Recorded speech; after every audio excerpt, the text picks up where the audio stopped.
রাজধানীর রমনায় গণতান্ত্রিক পুনর্গঠনের জন্য সংলাপে সংবিধান নিয়ে কথা বলছেন স্থানীয় সরকার মন্ত্রণালয়ের উপদেষ্টা এএফ হাসান আরিফ।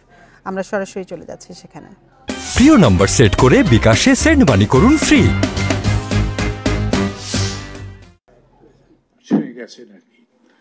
তো এই বিষয়টা যে এলএফওরা ওই নির্বাচিত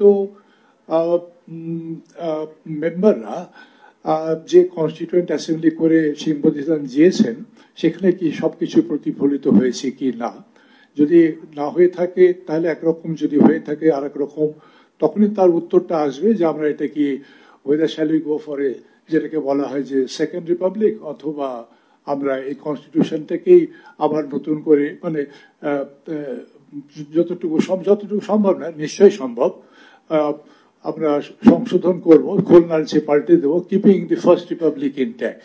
কারণ এই ফার্স্ট রিপাবলিক আমরা পেয়েছি অনেক রক্তের বিনিময়। আর একটি আমরা বীরাঙ্গনাদের প্রসঙ্গ বলতে গিয়ে কিছু শব্দ ব্যবহার করি, আমার মনে হয় যে সেটা থেকে পরিহার করা উচিত। আমরা বীরাঙ্গনা বলেই তাদেরকে তার সম্মান দিই। এইভাবে যদি আমরা দেখতে থাকি তাহলে দেখব যে ধারাবাহিকভাবে যে কনস্টিটিউশনটা আমরা পেয়েছিলাম সেই কনস্টিটিউশনে প্রথমে বলছে উই দ্য পিপল, আমাদের প্রত্যাশাগুলো আমরা সেখানে বললাম, বলার পরে শেষে আমি বলছি গিভ আনটু আওয়ারসেলফ দিস কনস্টিটিউশন। অর্থাৎ জনগণ, এই 7 কোটি মানুষ তখন ছিল, অ্যাজ ইফ এই 7 কোটি মানুষ একত্রিত হয়ে এই সংবিধান রচনা করেছে এবং বলছে we give আনটু ourself this constitution. অন্য কেউ দেয়নি, এই সংবিধান জনগণ, we the people of Bangladesh আমাদেরকে এই সংবিধান দিয়েছে, আমরা চুজ করেছি, এই হচ্ছে সংবিধান। আর একটা খুব হাস্যকর কথা, এটা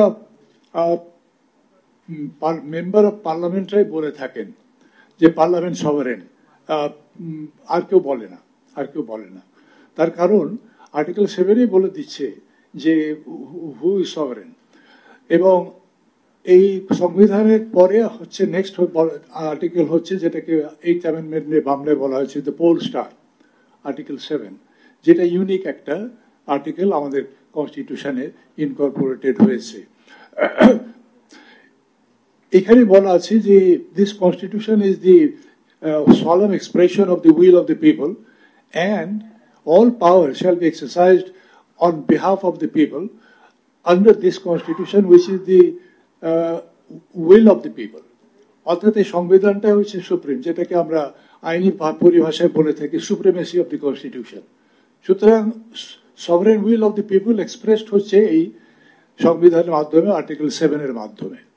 সুতরাং রাজধানীর রমনায় গণতান্ত্রিক পুনর্গঠনের জন্য সংলাপে সংবিধান নিয়ে কথা বলছিলেন স্থানীয় সরকার মন্ত্রণালয়ের উপদেষ্টা এএফ হাসান আরিফ। আমরা তখন সরাসরি ছিলাম সেখানে।